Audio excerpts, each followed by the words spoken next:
Hello and welcome to True Crime Rocket Science, the most authentic voice in true crime. Now, what happens when we change our perspective? Well, 5 major insights many have missed. It's easy to micromanage the swimming hole interview in the sense that we pay such careful attention that we miss the obvious.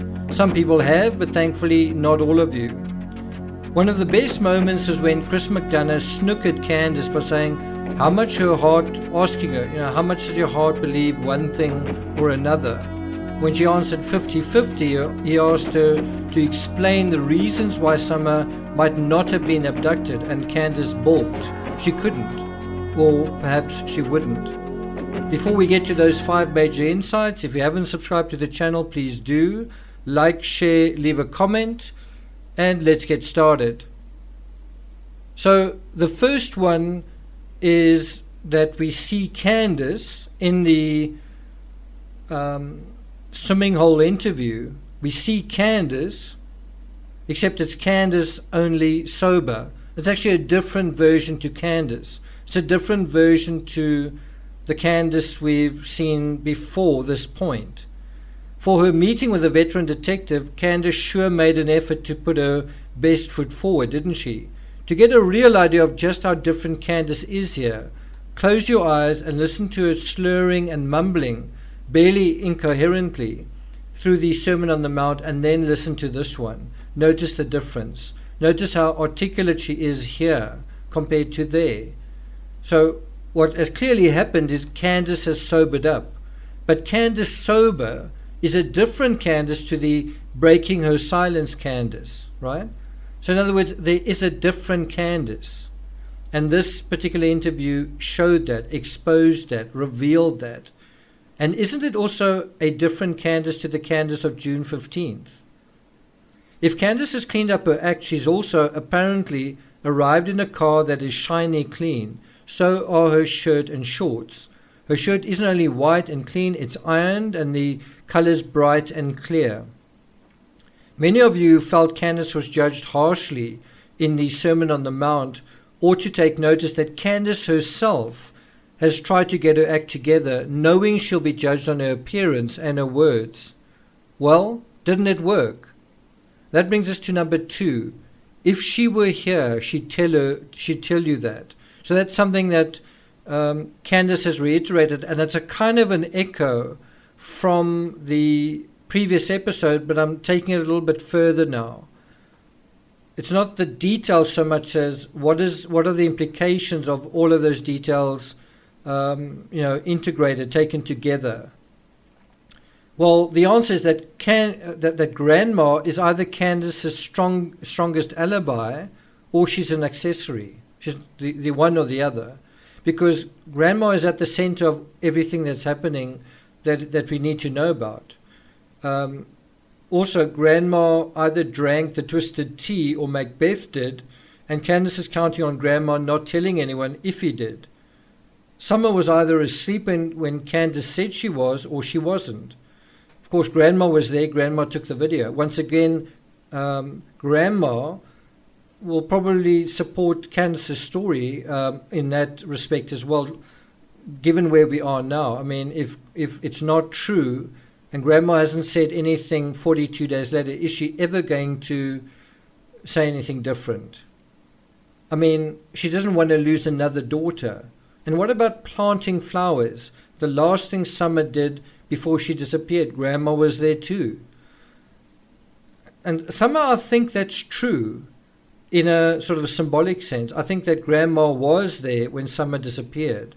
Grandma was there when Summer was, quote unquote, gone. She was in the vehicle, and she's the only one besides Candus who may know where the vehicle really went. Did it go straight home after dropping Macbeth off? Number 3, Candus drove around rapidly at the time Summer disappeared. This to me was like a big ding ding ding in my sort of in the cockpit of the rocket, of the True Crime Rocket Science rocket, this particular point. In her own version of events, Candus admits the first thing she did after she immediately realized Summer was missing was get into a vehicle, alone I believe, and race around. Here's the opposite quote. She said, I wasn't just going to stand there. I jumped in my mom's truck, went down the driveway as fast as I could. I went everywhere I possibly could. And I would love to play you the quote, but I'm scared I'm going to get into trouble for doing that, because I would normally play the actual quote verbatim, that you can hear it in her words. And maybe one of you can put a link to the exact second in the interview room's interview where you can actually hear that particular part. Perhaps you can say so in the comments, assuming they allow them. By the way, YouTube disables the comments, not me. I'm not the one who makes that call. Then she also said, Candus also said, that in terms of while she was speeding around, she said, I didn't see no cars. I didn't see nobody at all. She said, I was like flipping out. I was a hot mess. It just makes no sense. And yet that is a contradiction to what Alison said, how Candus appeared that night, that she was playing with her hat and didn't want to talk to the police and wanted to sleep so that she could be ready for the polygraph, right? She also didn't really seem a hot mess during the Sermon on the Mount. She seemed kind of very resigned and very slurry and blurry, right? You didn't get the sense that she was a hot mess then. But for me, the main question around this third point is, why did she get into the vehicle? You know, if my dog goes missing, I think the last thing I would do is get in the vehicle to look for him. I would be running around. I'd be running around asking questions. Only when a lot of time had gone by might I take that step of getting into the vehicle. And yet that is what she did immediately. And I think the vehicle narrative is an important insight from when we take this Woods perspective, when we sort of pull back. I think the vehicle narrative is why we're struggling to find some, and I think the vehicle narrative is something that is very difficult to figure out. And that brings us to point number 4, phone on the back of the truck. So this is something that Candus acknowledged. She said during the initial ruckus where they realized Summer's missing, she inexplicably threw her phone into the back of Don's truck, if I heard that correctly. Now this is both a trees detail, you know, it's like a kind of a very sharp little detail, but it's also something that gives us a Woods perspective, right? So when Candus spoke about this particular part of her story, I thought that she seemed to be avoiding eye contact with Chris. There were a lot of times where she was really sort of eyeballing him and maintaining eye contact and kind of giving a strong account of what she was saying. But in terms of this, I didn't really get that sense. She gestured wildly a lot of the time, swinging her hands. And a lot of the time she was gesturing into the water, not necessarily over the water, but almost into the water while describing Summer disappearing from sight and from the home in Ben Hill Road. I found that a little bit odd. I found it weird how she seemed to be pointing not over the water, but into the water when she was talking about searching for Summer. And it could simply be that it could be a simple explanation that it's because the home is in that general direction. I mean, it's across the river, you know, further along the horizon. So it could be just a, you know, something that is somewhat lost in translation because you're not actually there, right? And one's not fully orientated in terms of the setup. Candus says she threw her phone in the back of Don's truck but called 911 from her mother's phone. What this possibly indicates is that Candus drove somewhere with Don in Don's truck that day. That, I think, is a major, you know, if that is true, it would explain why Don is so on board and you know, backing up Candus, and why Candus is sort of backing up Don, because weren't they in it together, literally side by side in the same vehicle? And there's a photo that comes up every now and then in these videos of Candus and Don side by side in a vehicle. Well, did that happen on June 15th? And, you know, where they were driving was the backwoods of that area. It was quite a rural area. So is it so surprising that they didn't see anyone and no one saw them? I mean, wasn't the point of where they were driving, if they were driving somewhere, to drive somewhere where no one would go? Well, that's where searchers need to go, I would say. Those back roads.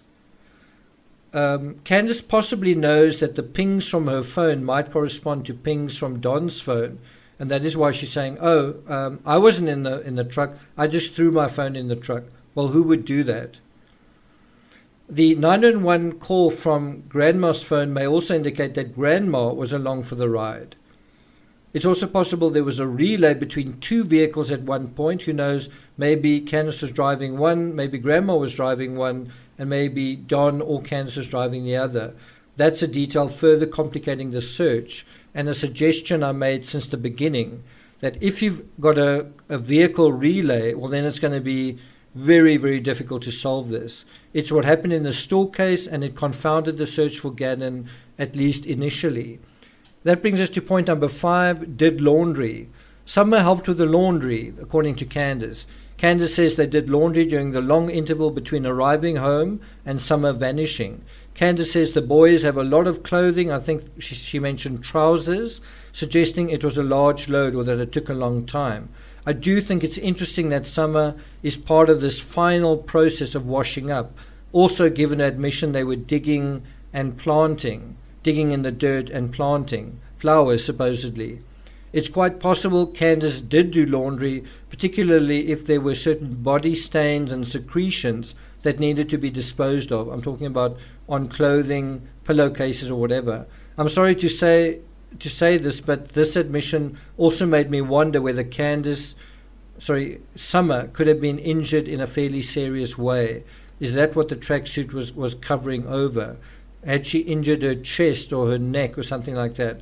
Are those very red lips in the last photo the result of eating candy that just happened to be a dark reddish color, or did something happen internally to Summer? If something did happen, it might explain why certain things needed to be washed so urgently. In the McCann case, Madeline's Eeyore top was washed on the day she disappeared. Her mother claimed that Madeline spilled tea on it. There's also mysterious laundry needing to be done by Chris Watts, Scott Peterson, Amanda Knox, and O.J. Simpson at critical junctures in the timeline, like right in the center of the crime scene fabric. They're doing washing. Suspicious? What do you guys think? So whenever I hear laundry coming up, it's a red flag. Is it a red flag in this case? I have a few other observations, but they'll keep until tomorrow's live. See you guys then. Thank you for listening, and I'll see you guys next time.